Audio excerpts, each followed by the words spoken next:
Well, good afternoon. This is Trent Gudmundsen. You can visit my website, trentgudmundsen.com. The link is also below in the description. Today I'm plein air painting, actually on my own property. I was out gardening here, and the rows in the garden with the house, you can see it, there we go, if I can set up my tripod. The house in shadow in the background kind of struck me as being beautiful. The shapes and contrasts are very pretty. I'm gonna take some artistic license here because our house is not yet stuccoed. But I do actually like how dark it is right now. That foam stuff that goes under stucco is dark. Anyway, so I'm gonna start. All right, here is my old French box easel. I've got an 8x8 gessoed, or I should say oil primed, hardboard. Here's a quick look at my palette.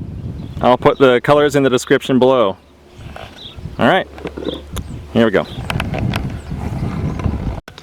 Alright, I'm starting with a toned canvas. I usually do this, in fact. Not sure why. I just tend to like that the brown shows through. And so I usually use a mixture of burnt sienna and ivory black and titanium white, which are just the brown, black, and white that are typically on my palette. I just smear it around with a paper towel. Get a little bit wetter so I can... It's warm and it's windy out here, so there's a real tendency for the mineral spirits to dry out very quickly. That's kind of nice because the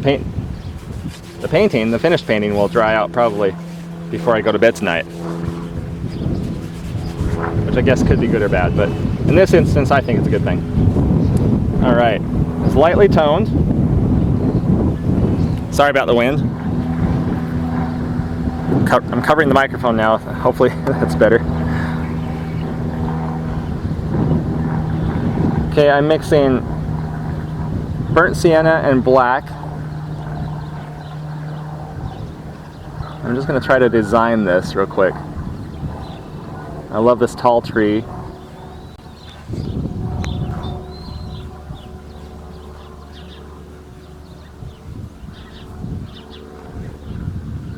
I think that's a big part of the scene here. Right now I'm just letting my imagination sort of go with what I see before me and take it and run with it. I'm not necessarily trying to be literal, although I'm using the house and the tree there as inspiration. There are a lot of things I like about this scene. I love that this whole thing is, the whole house is dark. The tree is dark. All these upright elements in the scene are quite dark compared to the ground and of course the sky. And obviously I have to keep the sky nice and light compared to the ground. It's almost always the lightest element in a painting, or in a scene, and therefore in the painting. I'm going to dip my brush in the spirits for just a minute and just brush on top of the sky a little bit here. Try to, and if I wipe it off quickly enough, see how it lifts it all? That's a nice little tool to use occasionally.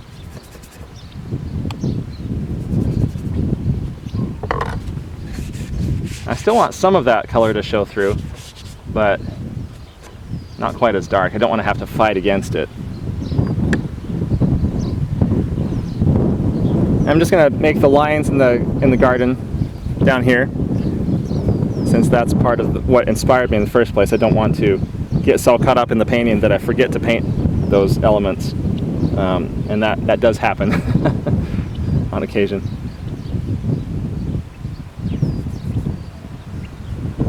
I like that the top here, it's unfinished, but it's unfinished up there, but I kind of like that it's brown.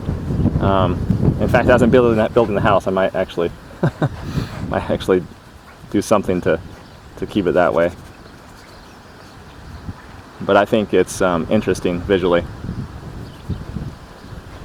It's a little bit darker up there,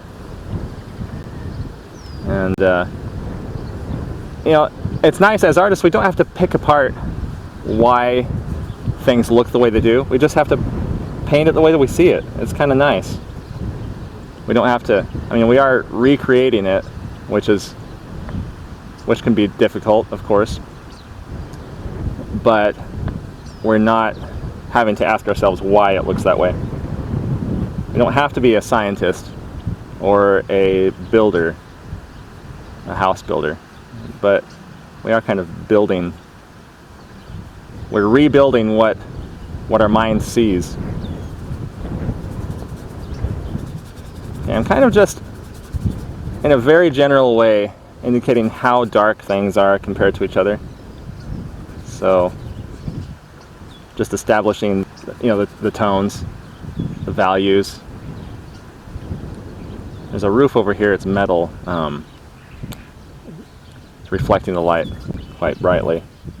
I'm not sure if I'm going to allow that to come through in the painting quite as brightly as it does in real life, but I'll just work with it and decide kind of as I go along.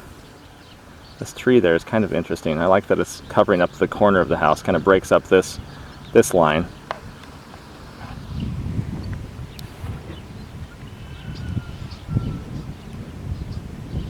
Little chimney up there. Old ladder. I like these little kind of old-fashioned elements, which is why I put them there in the first place. I've always been fascinated by old houses, old structures, and so I've always painted them, always painted pictures of them, but it's always been my dream since I was little to build or at least renovate an old house. And it happens to be that in this case I did both. This is an old house, but I'm completely rebuilding parts of it from the ground up and renovating heavily other parts. Okay, here I've got all the elements that I need. And as you can see, I've just stayed with the same mixture of black burnt sienna and, well, I haven't added any white to it, so yeah, it's just black and burnt sienna in varying degrees of thickness. Where it needs to be darker, all I do is dip my brush into the paint without thinning it down anymore, and I just push it around more to make it thinner.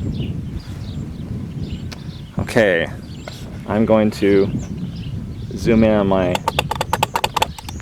palette for just a moment. Alright, you can see that this is old, but you can see right here where I've been mixing. I am now going to take pure white, just right there. Just want to show how bright the sky is compared to everything else. And I'm going to reserve that white, that pure white, for just the very edges of the clouds that are catching the sunlight. And I know I talked about that beautiful shape that was in the clouds before, but it's the way I've designed this painting. I'm not going to be able to show all of that, so I'm just going to go with what's there in front of me. Take some liberties a little bit. We'll see. The whitest whites in clouds. Let me see if you can see here. Maybe it won't come through. Yeah, it does. So the whitest whites are on the clouds that are closest to me. If I go even higher, it's even closer clouds. And then as you go more distant, see how those whites, those bright whites, become more dingy, faded. They're almost yellow. If you compare that with that white, the shiny metal right next to it, You see how much more dingy it is? Anyway, it's interesting. That's just a phenomenon that's good to know about, so that when you're painting a landscape, you can at least be aware of it. Emphasize it or de-emphasize it, however you want. You know,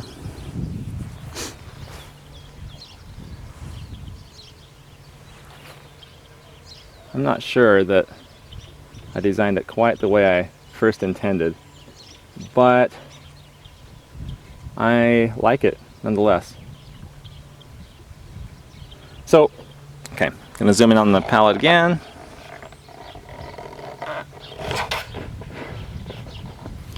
Alright, I'm gonna paint the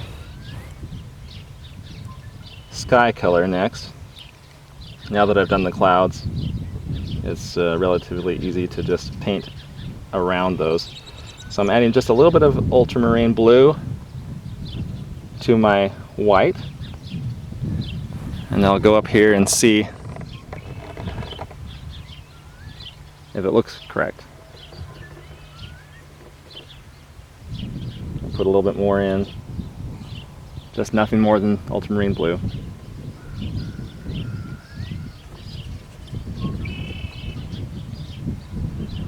Now, I think it's difficult to go wrong with that mixture for a sky. And then it's always a good idea to bend it, correct it so that it's more accurate from there. But use that, or I guess I could suggest that if you wanted to, you could use that as a base. And then I'm going to mix in, I don't know if you can see it. Let me zoom out so you can see how I mix. A little bit of this green, and that is, what is it? It's Viridian hue, but I don't remember it's phthalo, like phthalo blue-green. Phthalo blue or green hue, something like that. I apologize, I don't remember exactly. So you can see I just dipped a little bit of that, mixed it into the mixture I already had in there. That's perhaps a little bit too green, so I'm going to take a little bit more ultramarine.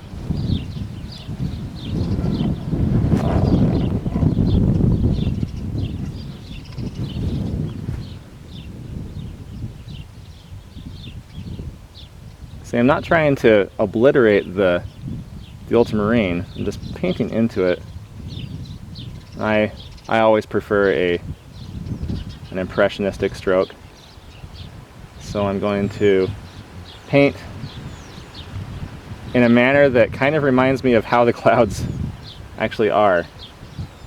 I'm going to paint over the edges in places to soften them, and kind of through places where it goes naturally from sky to cloud without really having a sharp line. And up here, I'm just going to go back to make a new pile with ultramarine blue, and this time I'm going to add just a few molecules, really, of dioxazine purple. And that's a little bit too dark. And the wind has picked up, so I'm going to cup my hands around the microphone again. So what I'm seeing here is that I got that too dark.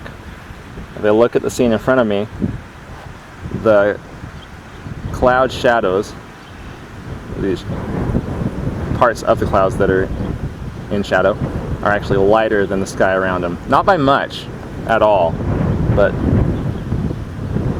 they are still just a little bit lighter.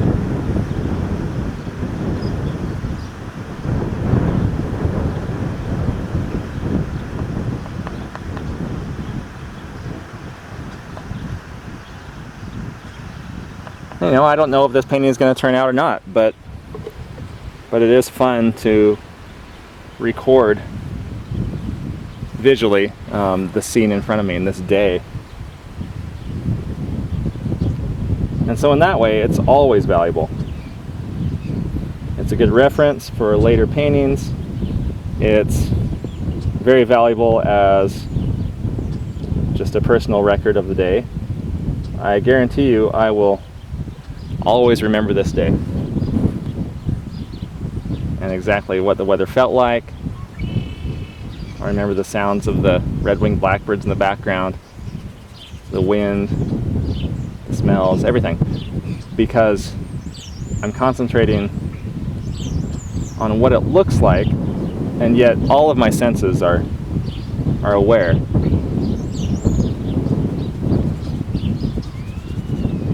So I am darkening this a little bit while I get the color in there. And you can see that I'm kind of scrubbing it on rather thinly. I am not using much of the turpentine, or, well, it's odorless thinner is what it is. In fact, all I did is I kind of dip my brush in, I wipe it off. I even wiped it off like that. Just kind of, just almost like licking your lips, just re-wetting it a little bit. Mostly just because it's a dry day. If it was a cold day, I probably wouldn't have to do that. I basically paint with straight from the tube oils, and then I just push it around however it needs to go. I'll show you the scene in front of me again. The clouds.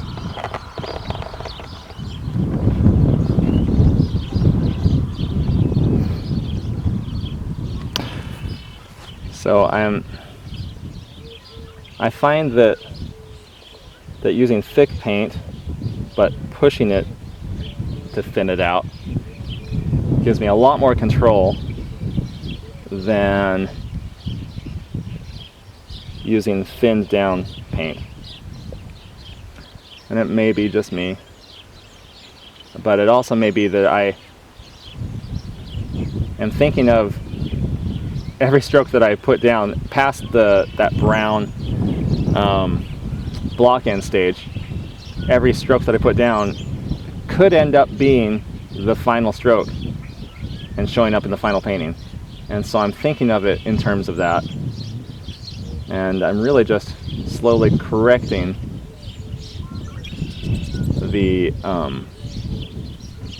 scene. I know that it's not perfect starting out, but I'm okay with that. And I enjoy seeing a little bit of the process in the finished painting. Just going with kind of a white here, with a tinge of yellow, just because I can see through the windows there, and there's kind of a warm color reflecting in the background. Same color there, so I'll put it in. It's a little indication there for later, indication there.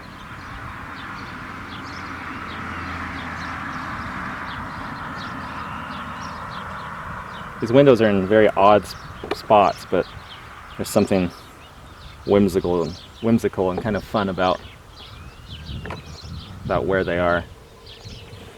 All right, I'm going to paint the dark of the tree, and well, there you go, went my sun, but luckily just for a minute. It's like the cloud is not too big.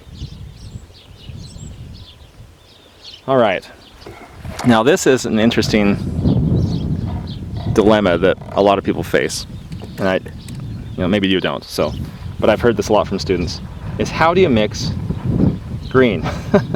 Greens are actually very difficult because there's such a range of greens in nature.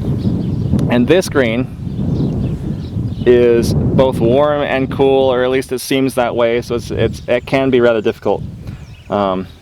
Things are drying out a little bit, so I'm just barely dipping the tip in there. Again, it's like wetting a toothbrush, after you get the toothpaste on. And I'm starting out with just a basic green base. Okay, my phthalo green, and then I'm knocking it down so it's not so intense with the burnt sienna. Sorry about that. So even though can you see that the difference between, well, I'll show you, then you can see it.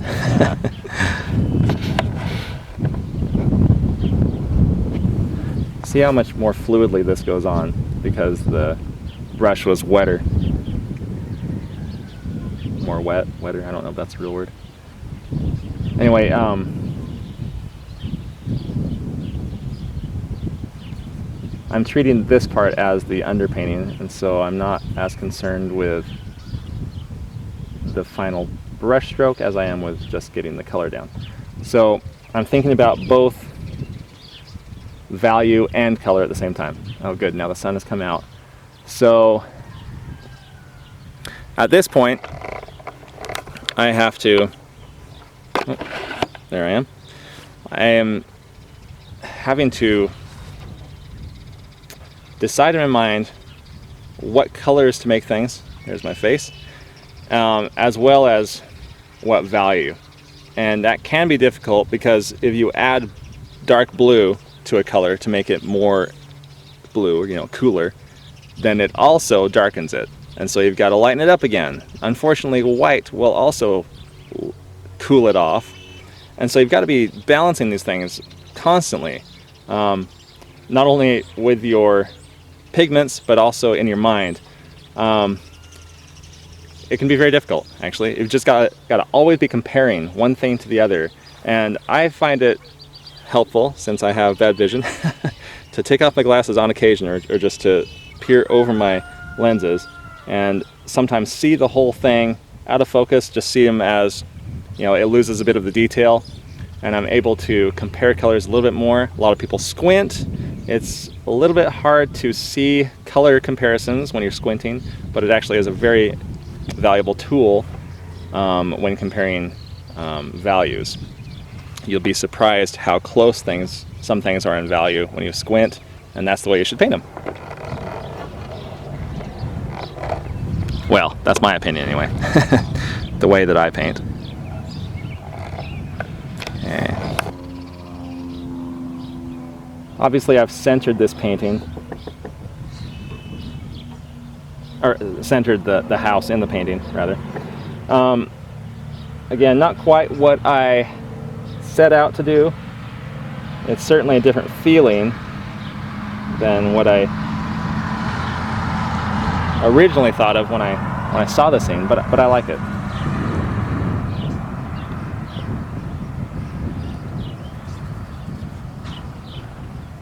So I'm mixing a generalized purple, just alizarin crimson, a little bit of blue, a little bit of brown. I'm trying to just, you know, almost like children's crayon style, choosing a color and then putting it down, and then I see how it compares with the other colors there. I can only tell if a color is correct after I've put it down on the canvas. It needs to be a little bit more brown. I'm trying to match the roof color here, but not the same way as you'd match, say, like a paint swatch or something like that. I'm matching what I see that color doing in this particular lighting situation on this day. So as I see through this 75 feet of air, what color does it look like to my eyes? And that's the color I'm trying to match.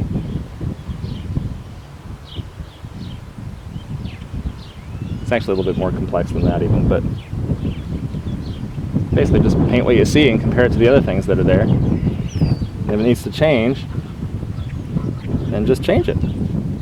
Oftentimes if you find that you just can't quite get a color, say for example you're painting a field of bright orange flowers or something like that, and you just can't get your orange to be bright enough, you almost start feeling like that orange may not exist in the paint world. Well, it's probably because it doesn't. But all you have to do is paint the surrounding areas. In that particular case, you'd paint them more purple, kind of add a purple tone to everything in your scene, and suddenly the orange that you have will seem a lot brighter. So everything is comparisons. Squinting again to make sure I have at least somewhat close to the right value.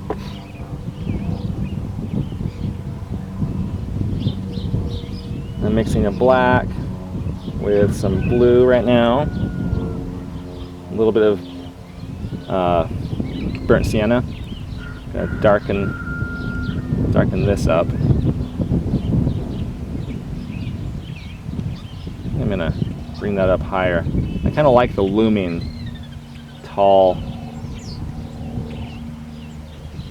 feeling of this. So I'm going to emphasize that a little bit, just bring that up higher. Maybe bring this up higher as well. Darken it.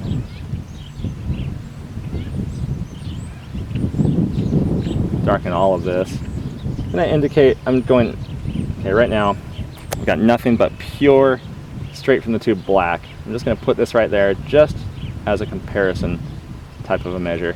And I know that it's not perfectly black in front of me. I'm just going to put it there for a second. Same thing down there. And I'll go ahead and put some right here, just so I can see for a minute how dark I can still go in this scene before I kind of run out of options. Now I'll leave that there for a few minutes. Okay, I'm going with... I have not washed my brush completely since I did the sky, so just so you know. And for my style, I kind of prefer that. I like to let the colors sort of play off each other, run together, if you will.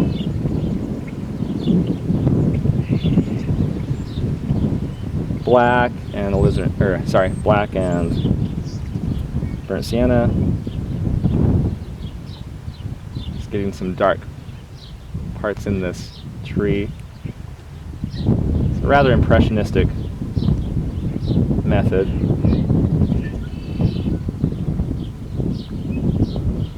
The sun disappeared for a minute again, but I still remember a few things a few of the colors that were happening there. Going with some blues and purples, just kind of bringing out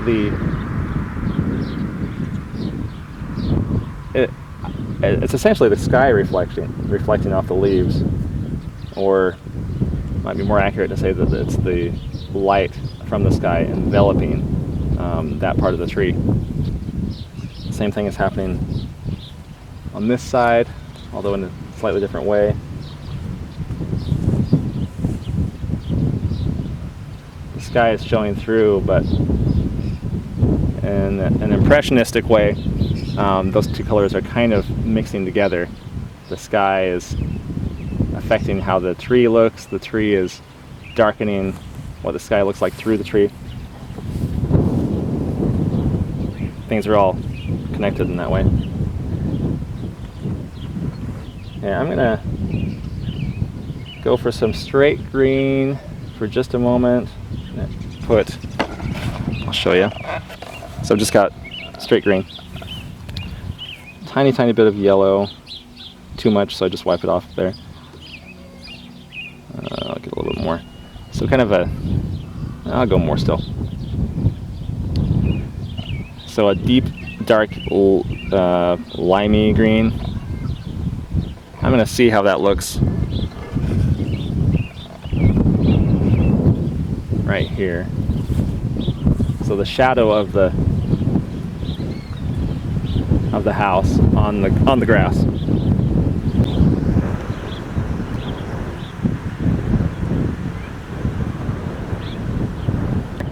This is how it is when you're plein air painting. Sometimes the wind picks up, the light changes. Just, I guess, learn to roll with it and actually enjoy it.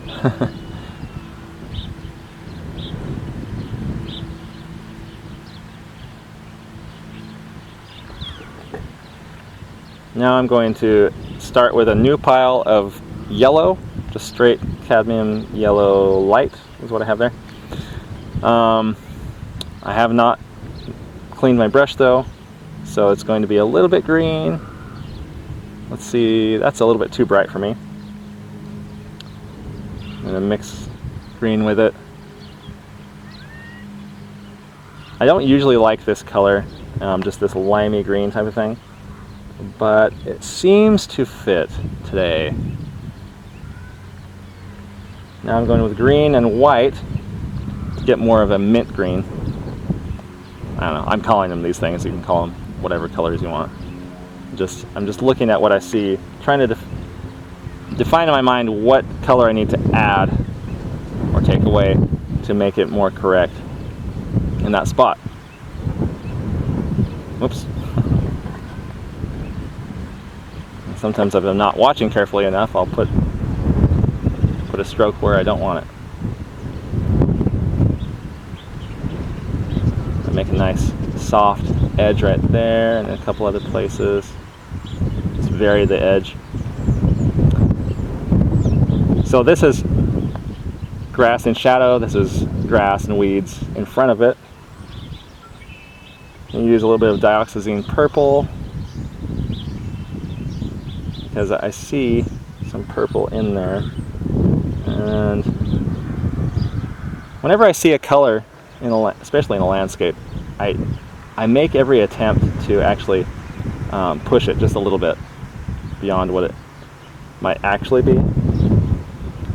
Because it actually, you know, really, if I'm looking at the whole scene in front of me at once and not accidentally like focusing too much of my attention on one spot, these colors actually are there.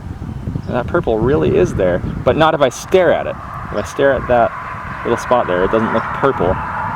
But if I look at the house and kind of in my peripheral vision, see that shadow, it does suddenly look purple.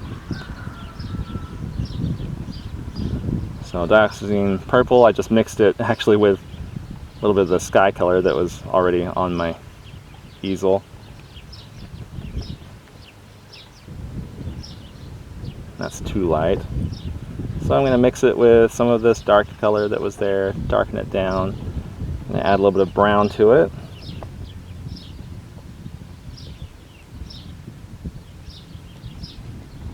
Let's see if that's more correct for this tree bark that's in shadow. Okay, that's looking good. A little bit more brown, a little bit more purple. Darken it. Alright. Oh, that's looking pretty good.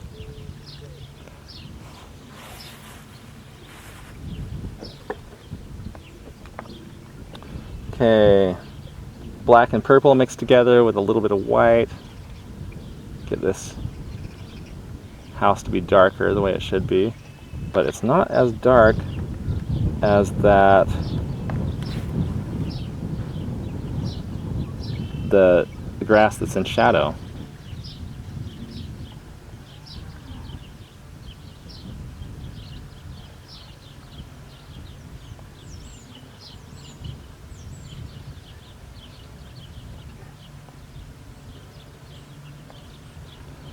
Well, I said that I was gonna take some liberties, but I've actually been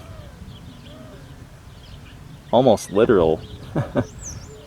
Not because I feel like I'm a slave to it, but just because it's inspiring. Maybe that's why I painted this in the first place. It's there's some interesting shapes going on, and I kind of enjoy just painting it the way I see it.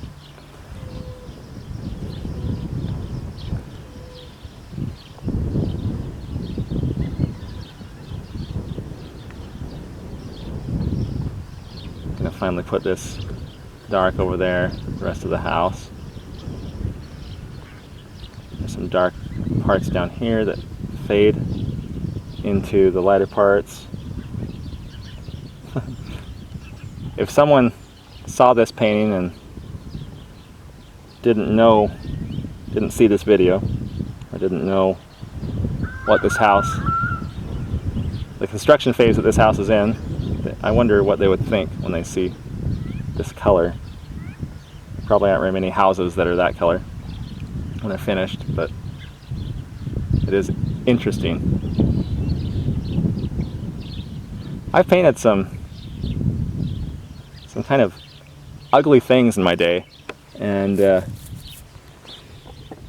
yet it can be very beautiful, despite its quote ugliness.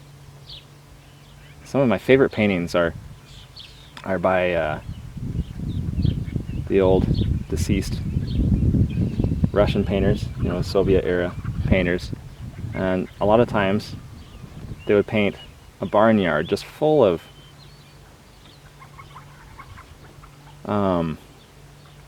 I don't know, just, for lack of a better term, garbage, I guess.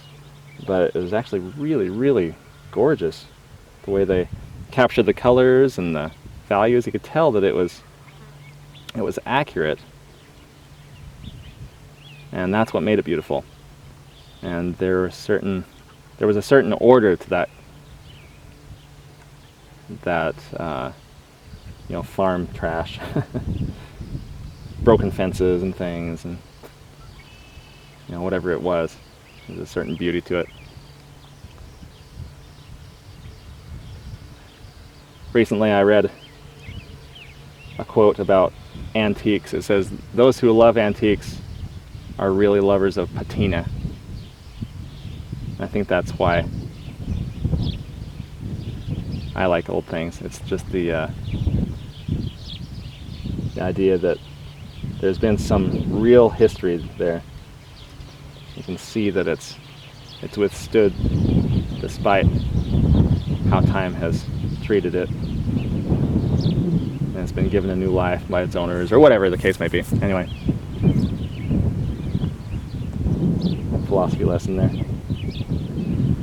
Okay, back up to these windows. I hope you're seeing this.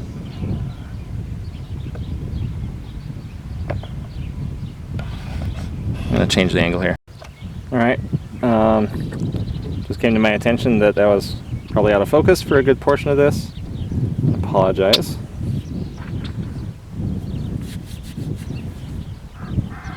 Alright, getting to the ground. Mixing some white, burnt sienna, a little bit of yellow, trying to get kind of a golden tan color. I'm looking at the color of these wood chips that are in the garden aisles, and they're reflecting great color. It's a little too light, but I like the tone. I mean, I like the color.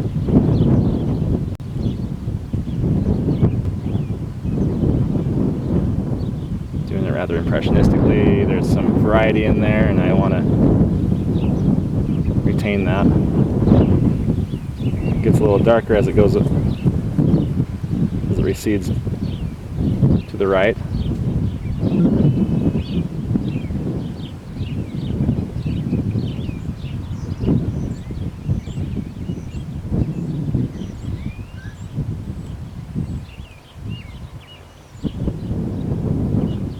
Right here, where there isn't any bark or wood chips, whatever, where it's just dirt, it's reflecting similar or more similarly to the way that water would reflect, and it must be slightly damp, so it's reflecting more light. I'm just squinting at it again, seeing if it looks accurate.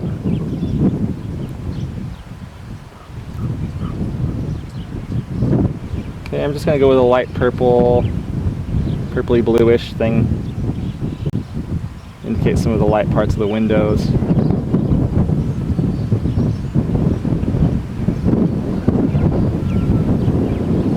Every one of them is different. So they kind of are reflecting the colors that are outside,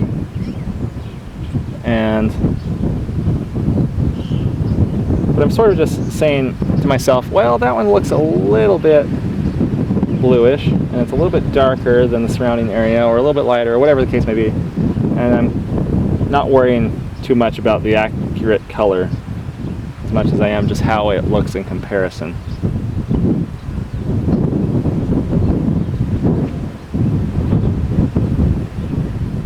It's certainly not a haphazard way of picking color, but it is a, I would say, how would I say it? I guess just not being overly concerned with it. I don't know what to say about it. It tends to make a painting more alive, in fact. I'm not so worried about color accuracy as I am about color relationships.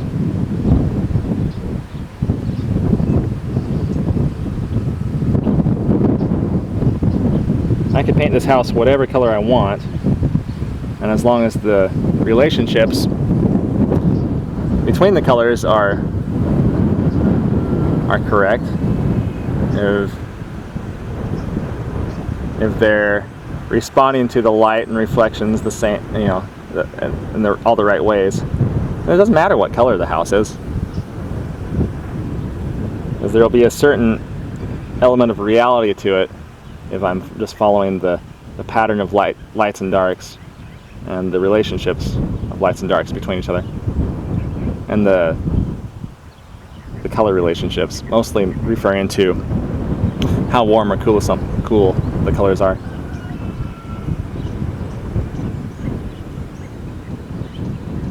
Now, I'm not placing things necessarily accurately like I would in a portrait. I'm more concerned with just the relationships and the values.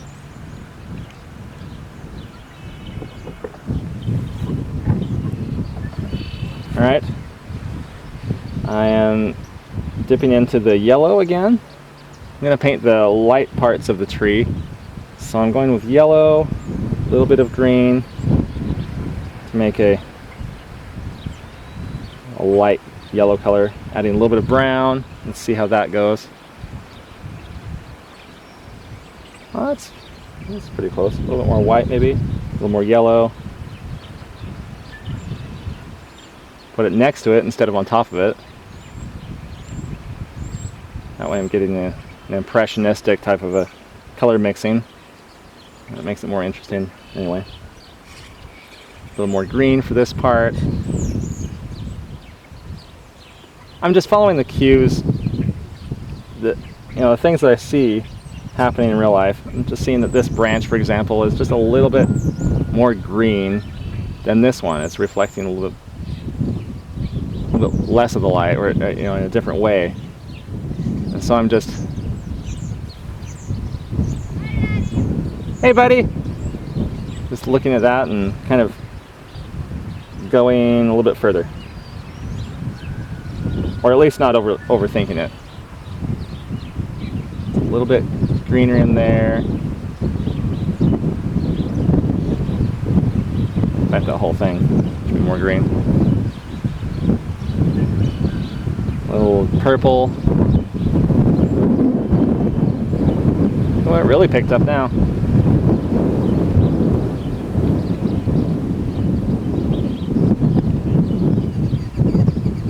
Now I'm going for the white and the purple and blue, mixing it into my green, and try to get the branches, the blowing branches, coming in front of the sky. And as I talked about before, those two colors kind of mix together a little bit visually.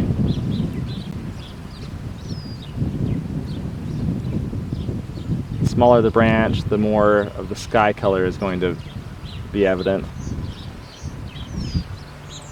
The bigger the hole through the tree, the closer it'll be to the actual sky color, but never quite as light as the sky around it, as the whole big shape. Alright, almost done.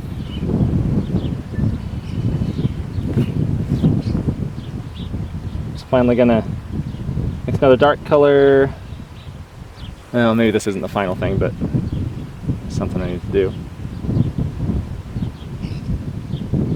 this dark over here, this dark shape.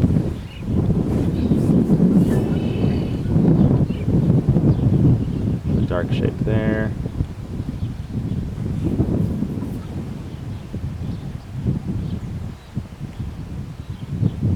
Needs to be a little bit more purple. You know, so again, just I'm not worrying too much about what color I'm mixing until I already have it on there, and only then do I really know if it's right or not.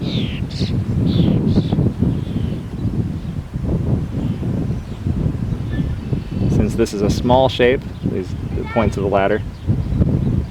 We need to shift the picture. All right, bud.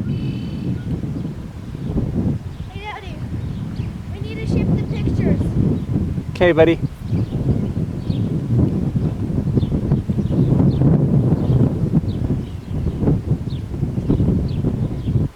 It's really hot outside. It is a hot day, isn't it? Is this a tree? Nope, but there is a tree under it. That's Oh, why. it's just a tree walnut. Yeah, exactly. Ooh. You like it? Yeah, it looks exactly like our house. So, It's the paint. got my professional critic here helping me out. Hey, buddy. What does that mean? You're helping me decide if it's good or not.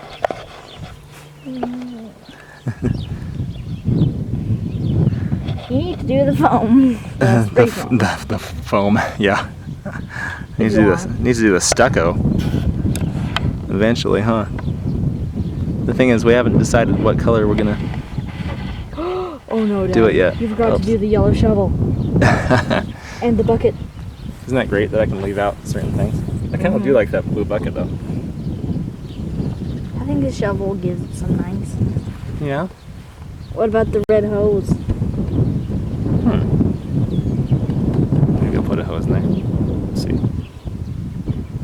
Whoa, it has to be really bright. Yeah, that is very bright. Yeah, it's blinding. I kind of do like how bright that is. Just adds something kind of interesting.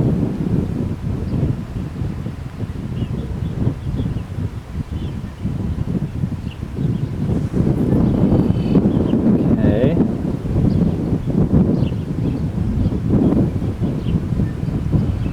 There's some light purples here that I like, and they're there right now because the sun has moved, but I think they add to the overall picture. Well, no, that wouldn't make any sense. They should have. They were probably there before. I just didn't notice them.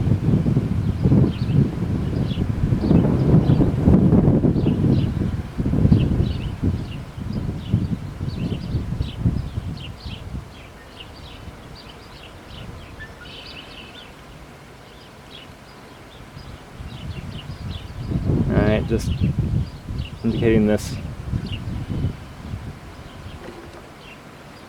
light colored roof.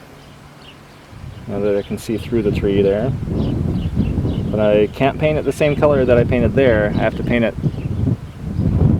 darker, you know, a color that's somewhere between this tree color and the roof. A little bit lighter sky showing through there. So back to the basic blue and white, and that's far too light, so I'm gonna add a little bit more blue to it, and kind of mix it in with the colors that are already there.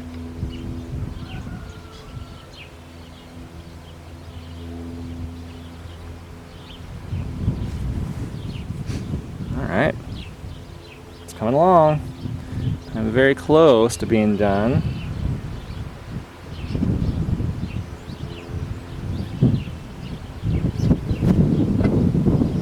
Some of the light parts of this tree.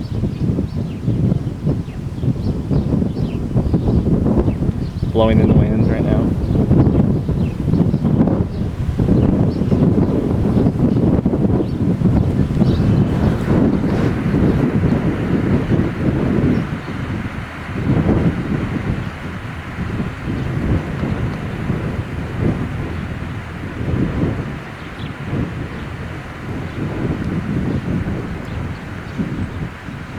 Finally, there are some spots of color, some really light yellow greens of the plants in the garden.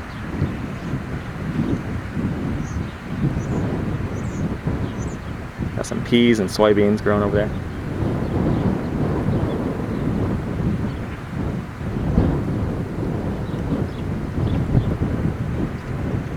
You know what, I actually painted them in the wrong place. Gotta be careful of that. There we go.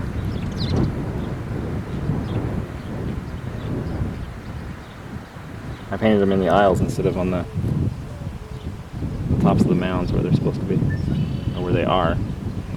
That's alright. Easy to fix.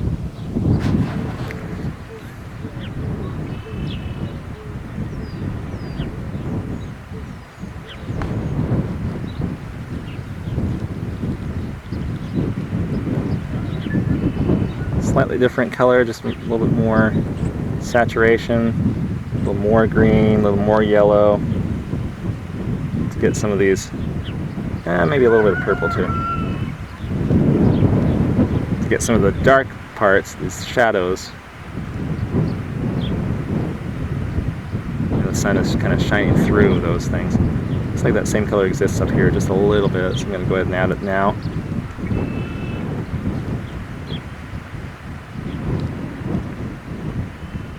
Don't want this part to stand out quite so much. I'm going to just kind of paint it out a bit.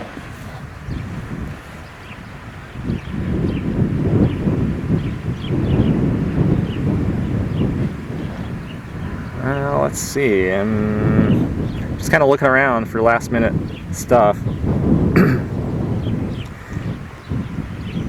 I do like that some of these shadows in the dirt are a little bit more purple than what I've painted them, so I'm going to emphasize that just a bit. Mixing purple and brown and white.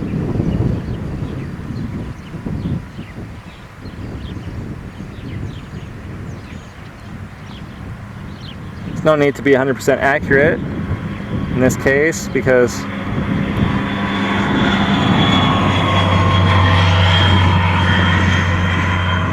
nobody's going to come here and compare it to the actual dirt that I'm painting, and even if they did, it doesn't matter. As the artist, you're allowed to make changes.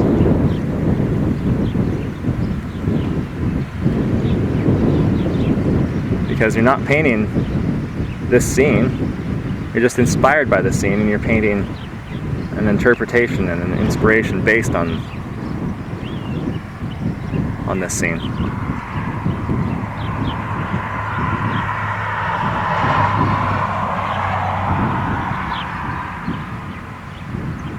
I mean, more or less, it is. I mean, I am painting this scene, but I am allowed to interpret it however I want, and change things. There's a beautiful dark purple shadow over here, but is it that dark? Actually, I believe it actually is. I need to improve the shadow on the ground in front of it. Bring it over there. There we go. Both the house and the tree are shading this area. And I am well aware that the sun has moved, that things have changed, and yet I'm making certain decisions, sometimes in spite of that fact. All right. Well, I'm gonna call it done. Sorry that it got out of focus a couple times. Maybe it's out of focus now. Let me switch things real quick. All right, it's on autofocus again. That's a little easier. Okay, there's the scene and the painting of the scene. And if I were to do it again, I would have cropped it a little bit differently. but only because I enjoyed my original impression of it, but I am extremely happy with how it turned out. So, thank you for joining me. Sorry about the wind, a few technical difficulties here. Trying things out a little bit differently than I have in the past on the tripod this time versus holding the camera and showing you the painting and my mixing, back and forth. Some people have said that that made them dizzy. I don't know. Tell me what you think. Thanks for joining me. This painting is for sale, but all right, I'm gonna sign it, and I wish you a happy painting. See ya. Thanks for joining me. Bye-bye.